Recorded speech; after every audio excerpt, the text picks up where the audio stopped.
2018년 9월 18일 화요일 장 마감하도록 하겠습니다. 자, 오늘은 간단하게만 할 건데요. 어제랑 일단 기본적으로 똑같아요. 기본적으로 똑같고 굵직한 내용들은 똑같아요. 추석 전까지는 매매를 하더라도 소량 비중으로 철저히 보수적으로 하시고요. 어느 정도 조정을 겪을 것을 예상을 하고 어느 정도 조심스럽게 들어가는 게 좋고요. 기본적으로는 보유 종목을 위주로 대응을 하시는 게 좋겠습니다. 대부분 보유 종목을 갖고 계시니까. 그러고 나서 추석 전까지 어떤 종목이든 큰 조정을 겪을 수도 있어요. 지금 굵직하게 대북주와 바이오 두 가지로 지금 나눠서 저울질을 하고 있어요. 그러니까 거의 뭐라고 해야 돼? 그 시소 게임 같은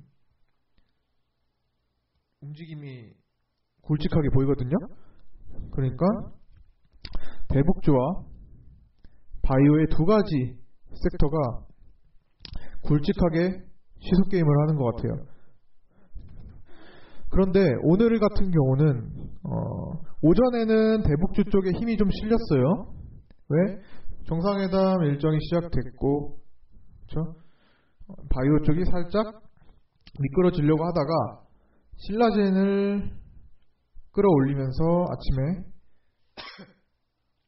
아침에 전반적으로 바이오가 밀리면서 시장이 하락하는 것을 방지를 했습니다. 그래서 일단은 시작하자마자 굉장히 거칠게 움직였었죠. 어떻게 보였어요?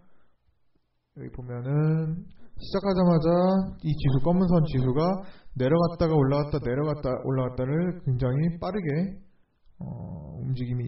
움직임을 보였습니다. 근데 이때 역할은 신라젠이 먼저 쐈고요. 즉 대북주들이 많이 움직이면 바이오가 약해질 수가 있는데 좀 자금이 돌기 때문에 그 바이오가 약해지면 코스닥이 급락할 수도 있는 우려감 때문에 어떤 특정 대형주를 받치면서 지수 방어를 이끌어냈습니다. 즉 여기서 볼 수 있는 거는 뭐예요? 신라젠을 하든 안 하든 시장을 움직이는 주도 메이저 자금이 어떤 목적을 가지고 있는지를 파악을 해봐야겠죠. 바쁘게 신라젠의 물량을 넣으면서 시장 방어를 했어요. 이때 누가 봐도 어떤 이게 프로그램이든 외국인이든 기관이든 누군가는 15만 주를 시장가로 땡겨야만 이런 모습을 볼 수가 있겠죠. 모습이 나올 수 있겠죠. 그러니까 의도하에 움직인 거란 말이에요. 그렇죠? 그런 의도를 파악하고 시장이 지금은 조금 출렁거릴 수 있는 기간을 거치고 있지만 미국장도 나스닥도 지금 크게 조정을 받고 있고 이 상황에서 우리나라 증시도 충분히 지금 바닥에서 어느 정도 올라와서 조정을 거칠 수도 있겠네라는 그런 위치 속에서도 어느 정도 시장은 방어를 해주려는 그런 메이저 자금의 움직임을 파악을 한 겁니다. 즉 추석 연휴를 앞두고 투자 심리가 썩 좋지 않은 것을 감안을 해서 매매를 금요일까지 하되 앞으로 그 뒤에 시장은 그렇게 부정적이지 않을 거라는 것을 일단 알고 대응을 하시는 게 좋겠죠. 즉 너무나 보수적으로 하다가 이제 시장이 무너지는구나라고 겁을 먹고 또 지레 겁을 먹고 또 아예 매매를 또 못하고 그런 상황은 굳이 필요가 없다는 겁니다. 매매를 그냥 하긴 하되 어차피 가긴 갈 텐데 흔들고 가겠다라는 생각을 갖고 하는 거예요. 흔들고 가겠다. 그러니까 지금 사더라도 한 번 더 사고 두 번 더 사고 할 수 있는 마음가짐으로 모아야 된다는 거예요. 그래야만 지금 어떤 단기 파동에 의해서 짧게 그냥 매도하고 나가는 그런 경우가 많은 시기인데 그런 우를 범하지 않을 수가 있어요. 조금만 기다리면 결국에는 내가 샀던 가격 위로 올라오고 그때부터 출발하는 경우가 굉장히 많이 생길 겁니다. 지금도 수천 개 종목에서 다양하게 그런 것들이 펼쳐지고 있지만 더욱더 심해질 거예요. 왜냐? 대북주가 그렇게 가세할 거기 때문에. 대북주가 지금 3일 일정간에 흔들림이 있을 수 있어요. 근데 물량은 실제로 빠지는 것들이 특별하게 많이 보이지 않습니다. 대북주들이 그렇게 많이 흔들리게 되면 어떤 일부 종목, 이제 전체적이 아니라 어떤 일부 종목들이 그렇게 흔들리고 있어요. 흔들리게 되면 또 개인들은 거기다가 겁을 먹고 던지기 시작할 거죠. 아니, 학습을 하긴 했을 겁니다. 대북주가 흔들리면 하단부 찍고 다시 강해진다는 것은 어느 정도 한두 번 보면서 학습을 했을 겁니다. 그걸 또 이용할 수 있어요. 그러니까 결론은 지금 시즌이 바이오든 대북주든 돌아가면서 어떤 브리핑 발표나 남북 정상회담의 브리핑 발표나 어떤 다른 자금이 돌아가는 상황에 의해서 조정을 서로 번갈아 가면서 받을 수가 있어요. 그러면서 어느 쪽 올라가고 어느 쪽 내려가고 이게 반복될 겁니다. 그런데 그 과정 속에서 짧은 파동으로 짧은 시야로만 보면요, 계속 그 조정 파동에만 계속 걸릴 거예요. 어떻게 신기하게 사면 조정 파동이 걸려서 커트하고 또 사면 또 조정 파동이 걸려서 커트하고 이럴 거예요. 그러지 말고 어차피 갈 시장인데 천천히 지금부터 모아가는 관점으로 조정이면 그래 네가 조정 거쳐봐라, 내가 밑에서 한번 또 잡아줄게라는 편안한 마음가짐으로 해도 충분한 시즌이라는 거예요. 이거는 지금 제가 계속 시장이 바닥에서 올라올 때부터 반복해서 말씀드리고 있는 거예요. 지금 여기서부터 올라오는 과정에서 61선 돌파하면 의미 있다. 61선 돌파했네. 가는 과정이다. 지금보다 더 높은 가격이 올 것이다. 그러니까 지금 조정해도 편안히 가져가라. 계속 말씀드린 구간이었어요. 그렇죠? 결국엔 아직도 추세를 바짝 살리고 있잖아요. 그럼 나중에 이렇게 또 출렁출렁이다가 또 850 가면은, 그렇죠? 지금 그때 가격이 또 밑에 깔려 있겠죠. 일반적으로, 그렇죠? 대부분의 종목들. 모든 종목이 그렇진 않겠지만서도 평균적으로요. 그렇죠? 그런 것들 때문에 사실 지금 움직임 당연히 거칠 수밖에 없는 상황이에요. 세력들이고 기관들이고 지금 단기차익 먹고 나가고 다시 들어올 생각하고 막 이렇게 만들어가고 있는 시기이기 때문에, 그리고 게다가 또 우리는 일정을 거치고 있고 정상회담 일정을 거치고 있고 당연히 크게 움직임이 있을 수 있습니다.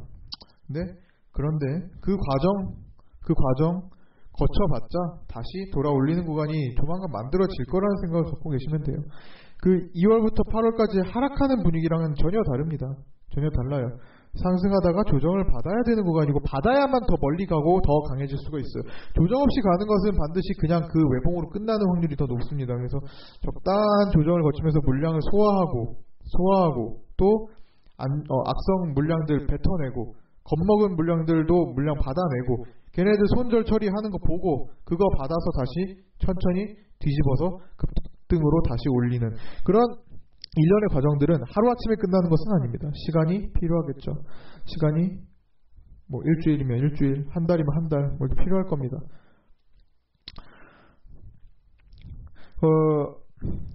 마감 방송을 들으신 분들은 보셨겠지만 대호 PNC를 언급을 했었어요.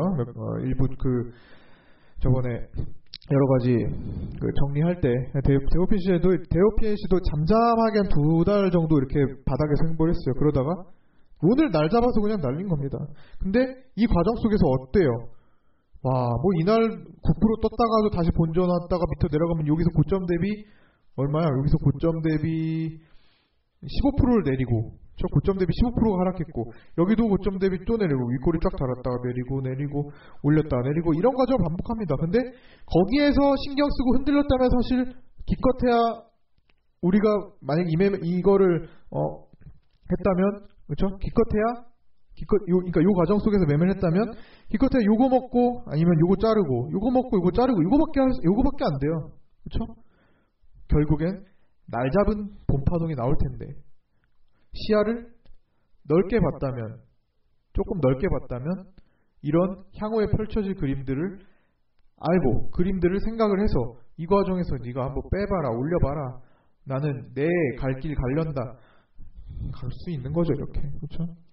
지금은 그럴 수 있는 시장이기 때문에 그게 유효한 겁니다. 세력주는 그 날을 잡아요. 그 과정에서 15%를 올렸다가 다시 마이너스 15%를 찍었다가 난리를 치더라도 실질적인 물량의 교환 과정들을 봤을 때 이건 여기서 지금 끝내려고 하는 게 아니다 라는 판단이 들면요, 결국에는 끝내기 위해 달려갈 겁니다. 데오피엔시가 그런 경우로 지금 이제 출발을 한 거고요. 나머지 S&W도 마찬가지고, 이런 흐름들을 보세요. 종목을 했든 안 했든 하면 좋고 안 한 것도 있고 그럴 수 있어요. 하지만 흐름들을 보세요. 주식은 이것만 있는 게 아니고 앞으로 이걸로 평생 끝나고 못해 이런 건 없습니다. 반복이고, 또 이런 종목들은 또 누군가 돈을 가지고 작업을 할 거예요. 어떤 종목이 끝나면 그 돈을 가지고 세력들은 평생 놀고 먹지 않아요. 다시 팀을 꾸려서 다른 종목 재작업을 준비를 합니다. 결국엔 그 팀이 또 돌고 그 팀이 또 돌고 합니다. 제가 있었던 팀도 또 다른 쪽에서 작업을 하고 있고, 또 그게 끝나면 또 하고 또 하고 또 하고 끝이 없습니다. 그 목적과 종목이 달라지고 내용이 달라지는 것뿐 굉장히 계속 순환하고 끝을 낼 이유가 없죠. 그만큼 수익성이 큰데, 그렇죠? 돈이 돈을 부르는 이런 시장에서 사실 누가 끝내고 싶겠어요. 말도 안 되죠, 사실. 수천억 수백억을 갖고 모아가지고 굴릴 수 있는 그 능력이 되는 사람들이 이거를 하나 끝났다고 평생 안 해요? 그런 사람은 거의 없습니다. 그렇기 때문에 계속 나오기 때문에 지금 이런 것들을 흐름을 한번 보라는 겁니다. 흐름을 한번 보고, 저거 진짜 저런 모양새를 보이면서 진짜 저기 진짜 개인들 힘들겠다. 오히려 위에서 내려다보는 관점으로 조금 더 마음가짐을 그렇게 가지시면 지금 시장에서는 그렇게 보시는 게 나을 것 같아요. 지금은 대북주가 일단 조정을 받는 시기니까 대북주들이 지금 조정을 받는구나. 왜? 일정을 지금 거치고 있는데 3일 중에 하루 지났는데 한번 투매가 나오네. 그럼 이틀 동안은 어떻게 될까? 이틀 동안 밀어버릴까? 밀었다가도 결국 북미 정상회담 때문에 또 오르겠지. 그러면 그 밀리는 구간을 우리가 잘 이용을 해야겠지. 그런데 3일 동안 나머지 이틀 동안에 중간에 어떤 호재가 갑자기 생겨버려서 하루 조정받고 날릴 수도 있겠구나. 여러 가지 생각을 하면서 봐야겠죠. 근데 그 중에서 하나씩 공략을 해보는 거예요. 공략을 하다가 그게 밀릴 수도 있는 거고, 그게 바로 상승할 수도 있는 거고, 다양한 관점에서 전략을 짜서 해보면 답이 나옵니다. 그래서 지금 시즌은 뭘 그렇게 해보고 이후 대응을 하시면 되고요.